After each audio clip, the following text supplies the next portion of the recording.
Imagine trying to catch a flight, but your travel agent just ghosted the entire country.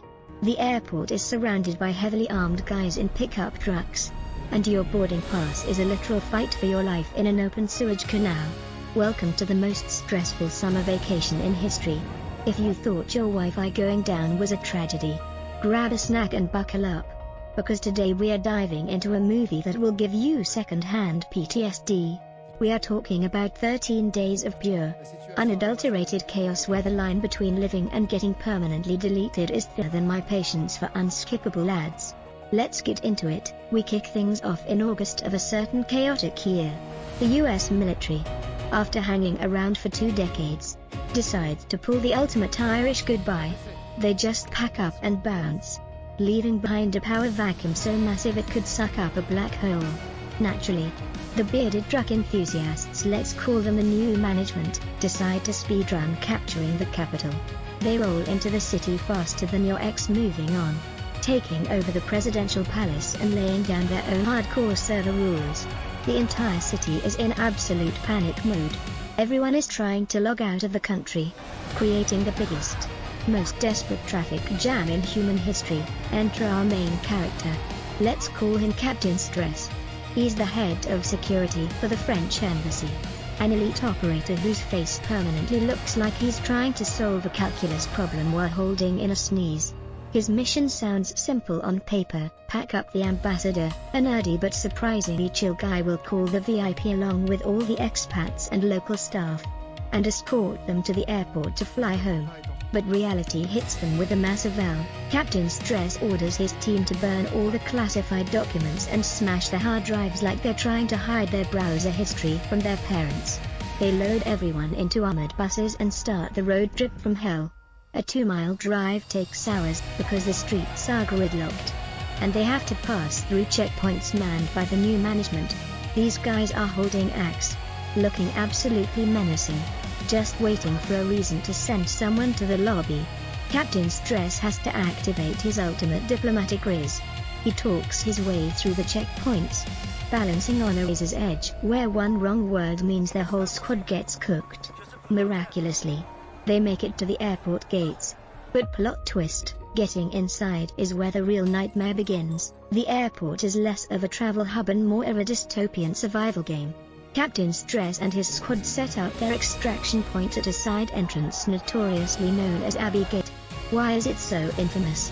Because right outside the gate is a literal, foul-smelling sewage canal. Thousands of desperate people are wading waist-deep in the filth, holding up passports, screaming, and begging to be saved. The heat is boiling, the smell is atrocious, and warning shots are firing every 2 minutes. The vibe is absolutely rancid. This is where the movie hits you right in the feels.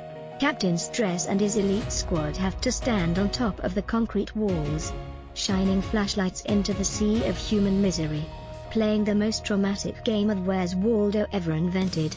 Hey, you in the blue shirt, hold up your papers. No, not you. The guy next to you. They have to physically pull people out of the muck based on a spreadsheet. They are forced to play God. Pulling someone up means giving them a second shot at life. But turning away a crying mother because she isn't on the list? That's the kind of emotional damage that lives rent-free in your head forever. You can see the squad's souls slowly leaving their bodies, to make things infinitely worse.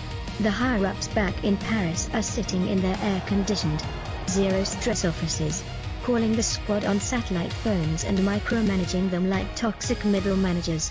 Hey Captain. Yeah? Can you make sure you also pick up this specific politician's cousin's cat? Captain Stress is literally dodging bullets and drowning in sweat. And these suits are acting like he's running an Uber Black service. The audacity is giving Major Delulu edgy. And you just want to reach through the screen and slap the bureaucracy out of them. The tension peaks when the crowd gets so out of control that Captain Stress has to jump down into a face-to-face chat with the local commander of the new management. It's a literal Mexican standoff. The commander is staring him down, finger on the trigger, while Captain Stress has to stand his ground and hit him with that "I'm not trapped in here with you. You're trapped in here with me" energy. He negotiates a temporary truce to let the French buses through the mob.